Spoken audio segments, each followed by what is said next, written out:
karakteristik pola pendidikan yang dipengaruhi oleh pemikiran humanistis pada zaman Aufklärung di Eropa. Gejala-gejala baru muncul pada abad ke-18, terutama pada pertengahan kedua dari abad itu. Seluruh kegiatan manusia saat itu ditujukan kepada usaha mengadakan pencerahan terhadap abad ke-8. Abad ke-8 adalah abad pertengahan yang roh zamannya dianggap berakhir setelah abad ke-18 tiba. Pada masa ini manusia ingin bebas dari ikatan gereja dan tradisi. Hasilnya gereja dan negara terpisah. Dalam pendidikan dituntut agar negara yang harus menyelenggarakan pengajaran, terutama bagi rakyat umum. Lepas sama sekali dari pengaruh gereja, seluruh gerakan rohani dalam berbagai lapangan itulah yang disebut sebagai pencerahan, yang telah menguasai alam pikiran orang di Eropa Barat pada abad ke-18 dan 19. Dua aliran maknawiyah yang berkembang dan saling mempengaruhi saat itu adalah: satu, empirisme. Aliran ini beranggapan bahwa sumber dari segala pengetahuan dan kebenaran adalah empiri atau pengalaman. Segala sesuatu harus dicari dari bahan-bahan yang telah kita peroleh dari pengalaman kita sendiri. Paham ini berasal dari Inggris, dipelopori oleh Francis Bacon tahun 1561 sampai 1626. Kedua, rasionalisme.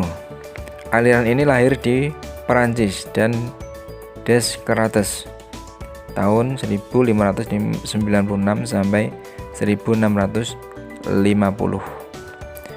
Berpendapat bahwa sesuatu itu dianggap benar jika sesuai dengan akal pikiran. Pikiran manusia akan sanggup memecahkan segala persoalan untuk menuju ke arah kemajuan dan kesempurnaan ditempuh jalan pikiran yang sehat. Rasionalisme merupakan kelanjutan dari perlawanan terhadap ajaran-ajaran yang bersifat dogmatis dan tradisi yang mulai nampak pada abad ke-15 dan ke-16. Menurut rasionalisme, pengetahuan yang diperoleh dengan jalan pengamatan alat dria masih diragukan kebenarannya. Yang jelas dapat dipercaya adalah kenyataan bahwa manusia itu berpikir dengan akalnya, maka akal budinya itulah yang berkuasa dalam hidupnya. Abad pencerahan sangat mendominasi pemikiran-pemikiran maju di Eropa dari sekitar tahun 1650-an ke 1780-an. Perbaikan dalam sistem pendidikan menghasilkan masyarakat yang memiliki minat baca, sehingga mengakibatkan meningkatnya permintaan akan materi cetak dari golongan-golongan pembaca di kelas sosial yang lebih tinggi. Sebelum pencerahan, sistem pendidikan Eropa pada prinsipnya hanya ditujukan untuk sejumlah profesi, misalnya keagamaan seperti menjadi pendeta dan suster, dalam bidang kesehatan seperti dokter, dan di bidang birokrat seperti pengacara. Ketika revolusi ilmiah dan pergolakan agama mematahkan pandangan dan cara berpikir tradisional pada masa itu, agama dan tahayul digantikan oleh penalaran dan fakta ilmiah. 1. John Locke. Sistem pendidikannya sesuai dengan teori tabula rasa, percaya bahwa pendidikan itu maha kuasa. Jiwa seorang anak sama dengan sehelai kertas putih yang kosong, yang dapat ditulisi sekehendak hati oleh pendidik, sehingga semua pengetahuan datang dari luar karena pengaruh faktor-faktor lingkungan. Dalam pedagogik, aliran ini disebut pedagogis optimism, sebagai lawan dari pedagogis pesimisme atau nativisme, yang menganggap bahwa perkembangan jiwa itu adalah hasil daripada faktor pembawaan belaka. Bagi Locke, bentuk pengajaran yang terbaik adalah belajar sambil bermain. Nilai formil lebih penting daripada nilai material. Oleh karena itu, Locke lebih mengutamakan membentukan kesusilaan daripada pembentukan akal. 2. Gigi Rousseau. Cita-cita pendidikan Rousseau dapat ditemukan dalam bukunya Email yang ditunjukkan sebagai golongan bangsawan dan kaum terpelajar. Ketika itu, anak-anak golongan tersebut mendapat pendidikan dari gubernur-gubernur yang tidak mengenal perkembangan anak dan tidak memberikan kebebasan. Tujuan pendidikan menurutnya adalah membentuk manusia yang bebas dan merdeka. Sifat pendidikan yang dijalankan bersifat individualistis.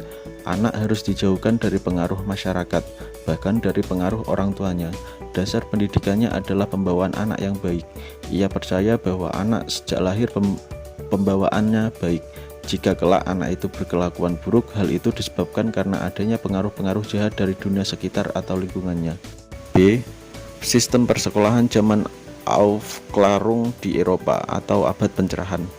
Dimulai dari kerajaan Prusia yang memperkenalkan sistem pendidikan umum modern yang dirancang untuk menjangkau seluruh masyarakat, yang kemudian dianut secara luas di seluruh Eropa dan Amerika Serikat pada abad ke-19.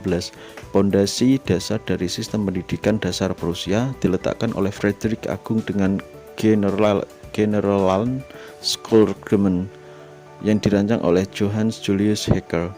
Ini mengamanatkan sekolah untuk semua anak muda Prusia, baik perempuan dan laki-laki, untuk dididik oleh sekolah-sekolah yang didanai terutama kota dari usia 5-13 tahun. Prusia adalah salah satu negara pertama di dunia yang memperkenalkan sekolah dasar yang ditanggung pemerintah dan umumnya wajib dijalani. Sistem Prusia sendiri dari program pendidikan dasar 8 tahun yang disebut Volksschule atau sekolah rakyat. Dalam pendidikan ini tidak hanya memberikan keterampilan teknis dasar yang dibutuhkan dalam dunia modern seperti membaca dan menulis, tetapi juga bidang musikal seperti menyanyi dan bidang pendidikan agama. Frederick Agung juga meresmikan tahap pendidikan lebih lanjut seperti Realschule tahap tertinggi, Gymnasium, sekolah menengah yang ditanggung negara yang digunakan sebagai sekolah persiapan universitas, dan mengenalkan juga ujian akhir atau abitur yang dilaksanakan di semua sekolah menengah Prusia yang diperluas ke seluruh Jerman pada sekitar tahun 1871-an dan masih berlaku hingga saat ini.